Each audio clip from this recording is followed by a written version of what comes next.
নমস্কার জানাই সবুজ মন পরিবারের সকল বন্ধুদের। আশা করি তোমরা সবাই ভালো আছো।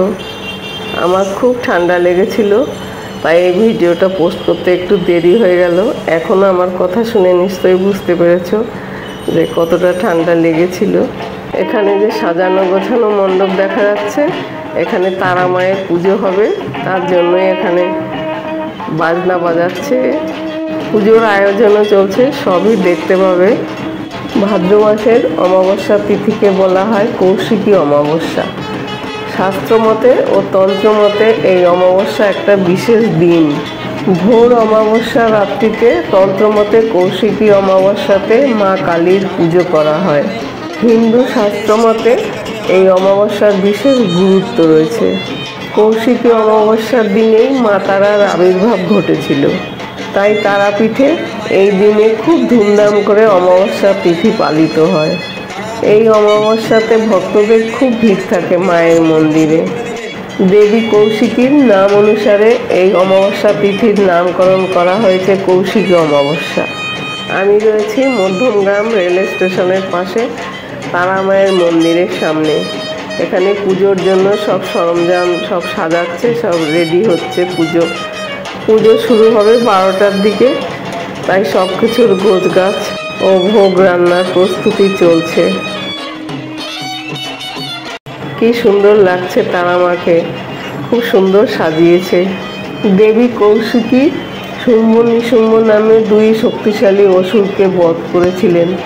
এই দুই অসুরকে বধ করার পরই দেবলোক রক্ষা পায়, আর তারপর দেবীর মাহাত্ম্য প্রচারিত হয়। অমাবস্যার নিশি ও ব্রত যারা পালন করবেন তারা 2 সেপ্টেম্বর বা 16ই ভাদ্র 1431 সোমবার পালন করেছেন। কৌশিকী অমাবস্যায় অনেকে গঙ্গায় স্নান করেন, আর এই দিন স্নান করলে বিশেষ পুণ্য লাভ হয়। কৌশিকী অমাবস্যা যারা পালন করেন তাদের এই পুজো সাত্ত্বিকভাবে করতে হয়।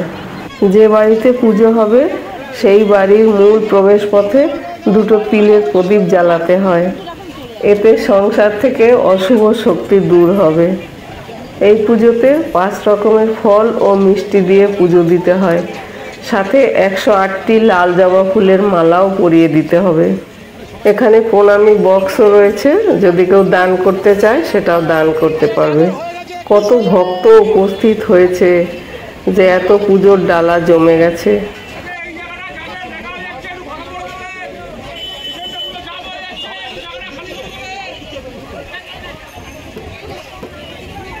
মাকে লাল সিঁদুর পরিয়ে দিতে হবে, এতে জীবন থেকে সংকট দূর হয়ে যাবে। বাড়িতে যদি তারা মায়ের ফটো থাকে তাহলে তাকেও পুজো দেওয়া যায়। দুষ্টের দমন ও সৃষ্টের পালন করার উদ্দেশ্যেই দেবী কৌশিকীর আবির্ভাব হয়েছিল এই অমাবস্যায়। তাই এই দিনে কেউ কোনো খারাপ কাজ করবে না, সর্বদা সত্যপথে চলার চেষ্টা করবে। তারা মায়ের কাছে মঙ্গল কামনা করে সবাই এখানে পাশেই দোকান আছে, সেখান থেকে কিনে ধূপকাঠি মোমবাতি জ্বালাচ্ছে। কত ধূপকাঠি মোমবাতি জ্বলছে, কত ভক্তগণ এখানে তাদের মঙ্গল কামনা করেছে। আমিও ধূপকাঠি মোমবাতি জ্বালিয়েছিলাম। পুজোর দিনে একটা ঘিয়ের প্রদীপ জ্বালিয়ে রাখতে হয়, কোনোভাবে এই প্রদীপ নিভতে দেওয়া যাবে না।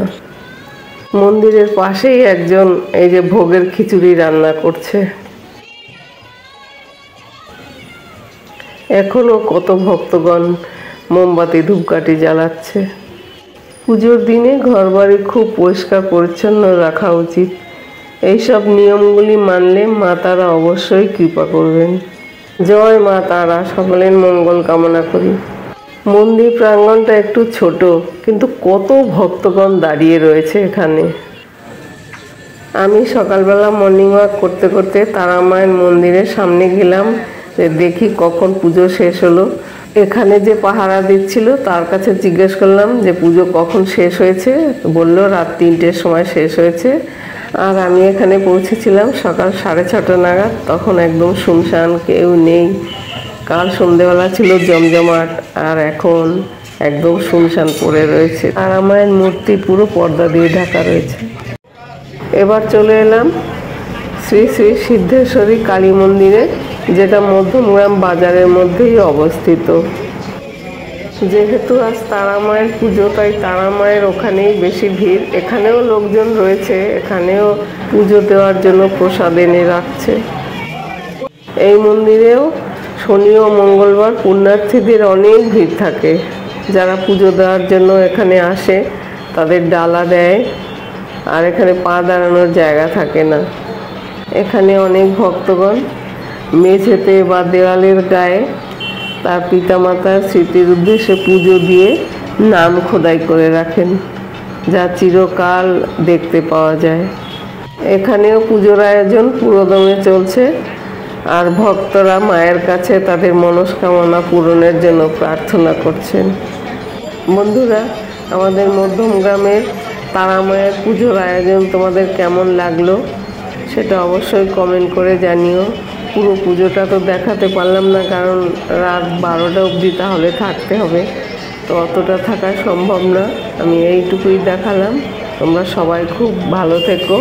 সকলকে অসংখ্য ধন্যবাদ এত সময় ধরে আমার সঙ্গে থাকার জন্য।